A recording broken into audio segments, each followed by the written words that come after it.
নমস্কার সবাইকে, কোজাগরি জুয়েলার্সের তরফ থেকে আজ কিছু পার্ল সেট বা মতির হারের ডিজাইন আপনাদের সঙ্গে শেয়ার করব, একদম লাইট ওয়েটের মধ্যে। এই পুঁতির হারটির এই মতির হারটির ওয়েট আছে 4 গ্রাম 230 মিলি, যার মূল্য অ্যাপ্রক্স 31,400 টাকা।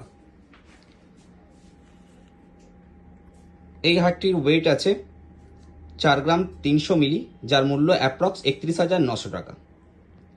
এই সেটটির ওয়েট আছে 3 গ্রাম 120 মিলি, যার মূল্য অ্যাপ্রক্স 23,300 টাকা। এই হারটির ওয়েট আছে 2 গ্রাম 870 মিলি, যার মূল্য অ্যাপ্রক্স 21,450 টাকা। এই হারটির ওয়েট আছে 3 গ্রাম 850 মিলি, যার মূল্য অ্যাপ্রক্স 28,600 টাকা। যদি আপনাদের এই সেটগুলি পছন্দ হয়ে থাকে বা এই ধরনের লাইট ওয়েটের মধ্যে আরও ডিজাইন দেখতে চান, তাহলে অবশ্যই আসতে হবে কোজাগরি জুয়েলার্সে, মায়াপুর বাসস্ট্যান্ড, আরামবাগ, হুগলি।